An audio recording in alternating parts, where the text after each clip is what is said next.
dia, boa tarde, boa noite. Sejam todos bem-vindos ao meu canal Hoje Conhecendo Jesus. É um grande privilégio estar com vocês. Confesso que é com muito amor que faço esses vídeos com mensagens do nosso querido Deus. Para quem não me conhece, meu nome é Ana Maria Simas, teóloga formada pela UBRA. Não sou religiosa, sigo Jesus Cristo e o seu Evangelho. Agradeço a todos os irmãos e irmãs que se inscreveram no canal e deram seus likes. Meu muito obrigada. Queridos irmãos e queridas irmãs, hoje o nosso tema é sobre a dinâmica do reino. É um assunto bíblico, nos mostra que devemos desenvolver uma mente controlada e um emocional equilibrado, saber que tudo que entramos em contato mudará nossa vida para melhor, porque colocamos em dinâmica as leis da interinfluenciações energéticas criada por Deus, o nosso Pai. Mas antes de entrar no tema, vamos para uma breve oração, tá bom, irmãos? Senhor Deus, te agradeço por mais um vídeo e por fortalecer a minha fé e o entendimento do teu Evangelho. Sem o Senhor em nossas vidas é como um batalhão numa guerra, marchando sem comandante rumo ao desconhecido, com medo estampado em nosso rosto e o coração apertado.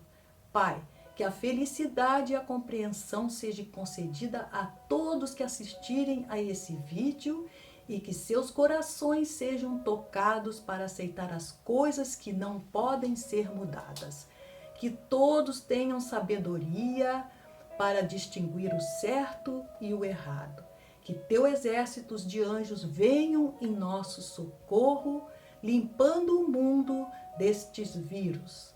Que nossos pequeninos estejam debaixo da tua unção sempre. Muito obrigada, Jesus. Amém.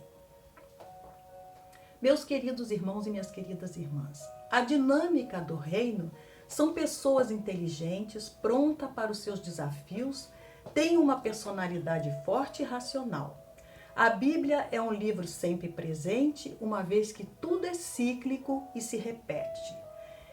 Em Apocalipse, capítulo 1, o versículo 1 e 3 diz que foi a revelação de Jesus Cristo, o qual Deus lhe deu para mostrar aos seus servos as coisas que brevemente devem acontecer, e pelos seus anjos as enviou e as notificou a João, o seu servo, ao qual testificou da palavra de Deus e do testemunho de Jesus Cristo e de tudo o que tem visto.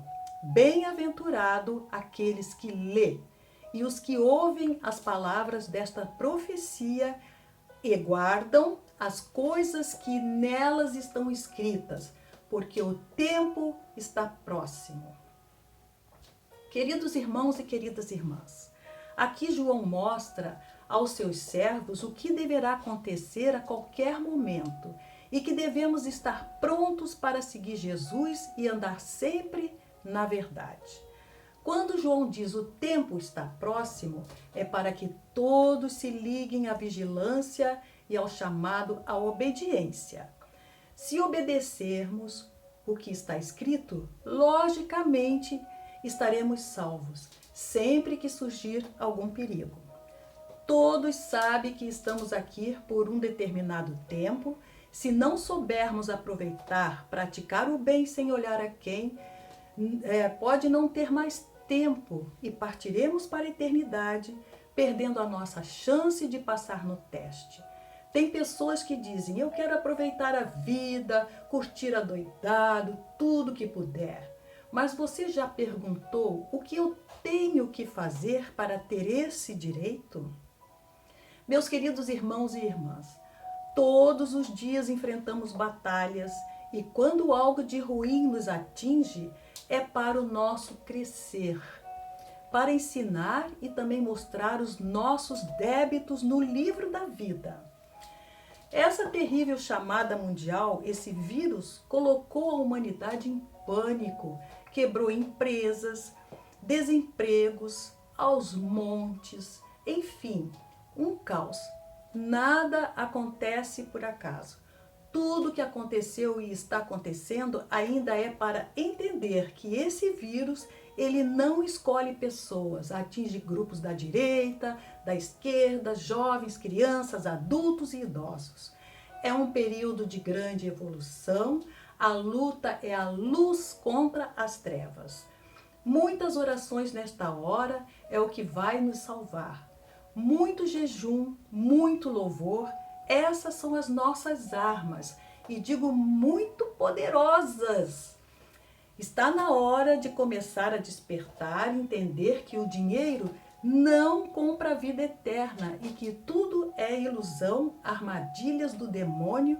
Os ambiciosos, eles matam, e isso na espiritualidade pesa muito. Todos nós temos tarefas a cumprir aqui e tempo para evoluir. Quando um assassino tira a vida de uma pessoa, ele aumenta o seu karma e vai ter que passar pelo crivo da justiça divina. Nada fica escondido aos olhos de Deus. Jamais devemos tirar uma vida a não ser por defesa própria. Deus não faz acepção de pessoas, Ele quer que todos sejam felizes, bem de vida, usufruir das alegrias. E se muitos não têm, é por causa dos cães gulosos que aumentam os seus salários absurdamente e nem pensam nos que ganham um salário de fome. Eles não são filhos de Deus, e sim de Satanás, o pai das mentiras, das desordens, ilusões e assassinatos. O mal jamais deve vencer o bem. Tudo na eternidade é contabilizado e tomado nota no livro da vida. Este momento que estamos vivendo, meus queridos irmãos e irmãs, pede para sermos insistentes nas orações, buscar a luz de Cristo enquanto há tempo. A guerra é contra as trevas, é grande, exige de todos nós atenção, discernimento. E é deste jeito, lutando, que conseguiremos a dinâmica do reino. E Jesus Cristo pede para todos andarem na luz, e aí venceremos. É só assim, meus irmãos. Amém, queridos? Agora, glória a Deus, nós vamos para um relato da vida real. Um testemunho impactante. Deus usa quem Ele quer. Meu nome é Esther. Meu depoimento é de suma importância, pois sei que tem muitos irmãos com sua fé em baixa e precisam ouvir o que vou contar para que volte para Jesus. O que aconteceu comigo há 1 ano e meio atrás foi a maior prova que Deus está sempre do nosso lado, mesmo que pareça não estar ouvindo as nossas orações. Eu sempre dediquei a obra do Senhor, mas as incertezas acabaram enfraquecendo a minha fé, a ponto de eu querer largar tudo. Deus me fez uma promessa e eu achava que não aconteceu. Entrei em depressão por 8 meses, trancada no quarto, e só saía para pregar a palavra. Aí um certo dia, aborrecida com Deus, lhe disse: não é possível que o Senhor está de brincadeira comigo. Não é possível que o Senhor não vai fazer acontecer o que o Senhor me prometeu. Tomei uma decisão de largar tudo, ir ao monte e entregar o meu ministério e os meus dons a Deus. Veja como eu estava mal espiritualmente, a ponto de murmurar com Deus como fazemos aqui um com os outros. Aí, irmãos, subi um monte. Crente gosta de ir ao monte para orar. Fui bem rapidinho e decidida a fazer a maior besteira da minha vida. Cheguei no monte e procurei primeiramente um banheiro. E quando cheguei no banheiro, encontrei uma conhecida. E ela me pediu para eu ir com ela no hospital, orar pela sobrinha dela, que estava muito mal. E eu fiquei penalizada e fui com ela. Só que ela estava na CTI. Só que na CTI eles não estão deixando mais missionários entrar. Mas aí ela foi na diretoria do hospital e voltou com um segurança e disse para mim: você entra no segundo corredor à direita. Lá está minha sobrinha. Ora por ela e vem embora. E eu falei, tá bom? Fui caminhando no corredor. Eu estava tão para baixo, irmãos, tudo dando errado na minha fita, que entrei à esquerda e fui direto à paciente. Só que era um homem e estava entubado. Logo vi que tinha errado e fui saindo. Só que quando chego na porta, uma voz disse séria: volta, volta para a beira da cama, porque eu vou falar com você. Eu fiquei perplexa e olhei para perto daquele paciente muito debilitado. Ele virou o pescoço para mim, né? Estava com aparelhos e pediu que eu tirasse a máscara dele, aqueles tubos para respirar. Eu, muito espantada, olhei para ele e disse: moço, eu não posso fazer isso. Você poderá vir a óbito. Mas ele insistiu e eu tirei. Não sei como ele falava. Quem está entubado não tem condições de falar. Ele vomitou um pouco e eu disse: vou chamar um enfermeiro. Não devia ter tirado a máscara. E ele disse: não, espera. Então esperei para ele se recuperar. E ele me disse: assim te diz o Senhor. E ficou falando comigo por 15 minutos em profecias. E eu mesmo ouvindo, vendo tudo aquilo, não senti tocada de nada, de tão revoltada. Mas disse para ele: amém. E ele disse: você sabe quem eu sou? Aí eu respondi: não. Aí ele disse: eu sou o pregador da palavra. Eu era um menino de programa, travesti. E Deus me tirou da lama, me limpou e me colocou nos maiores púlpitos. Porém, eu não larguei a prática. E um dia Deus me preveniu que se eu não parasse com isso, ele me colocaria no hospital e de lá eu não sairia. Aí eu disse para ele do jeito que eu lhe vi quando entrei aqui, e o jeito que o senhor está aí, sentado na cama, falando comigo, eu acho que ainda tem chance para você. E ele disse: levanta meu lençol. Eu levantei, irmãos, a perna dele estava com enormes feridas e algumas necrosadas. Aí eu disse: vou chamar um enfermeiro para limpar as suas feridas. E ele disse: não precisa. E deitou novamente e virou o rosto, e os aparelhos começaram a apitar, e eu saí apavorada pelo corredor pedindo socorro. Veio um enfermeiro e me perguntou o que eu estava fazendo ali. E eu expliquei tudo para ele e pedi para ele ver o moço. E ele perguntou: que moço? E eu disse: aquele do quarto ali. Quando apontei o quarto, o enfermeiro foi comigo até o homem e me disse: esse homem, e já foi desligando os aparelhos, né? Já faleceu às 9 horas hoje da manhã. Eu entrei, irmão, no hospital ao meio-dia, aquele homem já estava morto. Não podia ainda estar com os aparelhos ligados, porque os aparelhos ligados oprime os órgãos e estoura. E eu entendi que Deus fez aquilo tudo acontecer. Eu falei para o enfermeiro da negligência deles deixarem o aparelho ligado tanto tempo com a pessoa já morta.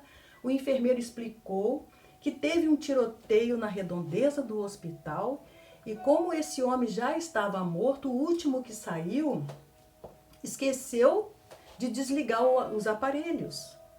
Irmão, deixa eu falar algo para vocês que estão ouvindo o meu testemunho. Jesus trouxe um morto à vida para falar para mim não desistir. Jesus trouxe um morto para me dizer o quanto sou importante. Eu fiquei tão impactada com tudo isso que parecia que eu ia infartar. Eu quase morri. Minha amiga, quando voltei, falava comigo e eu não conseguia responder, eu gaguejava, morto, morto. E aí saímos e na rua um flanelinha chegou perto de mim e disse: Deus trouxe de volta um morto para falar com você e disse para mim assim, ó, pare de murmurar, levante, olhe para frente e volta para Jesus. E eu fiquei tão impactada e agradecida ao mesmo tempo a Jesus, que arrumou toda essa cena para que eu percebesse que ele não falha. Em João 14,13 está escrito que quando pedires em meu nome, eu o farei, para que o Pai seja glorificado no Filho. E no versículo 15 diz, se me amardes, guardareis os meus mandamentos. Eu, com essa forte experiência, meus irmãos, nunca mais vou murmurar e colocar dúvidas nas palavras de Jesus. Posso dizer que depois de passar por essa prova, meu ministério ficou mais forte e os meus dons aumentaram. E aprendi que quando você tem um chamado é para ser servo e não ser servido. Que o tempo de Deus não é o nosso. E Ele sabe o momento certo para responder às nossas orações.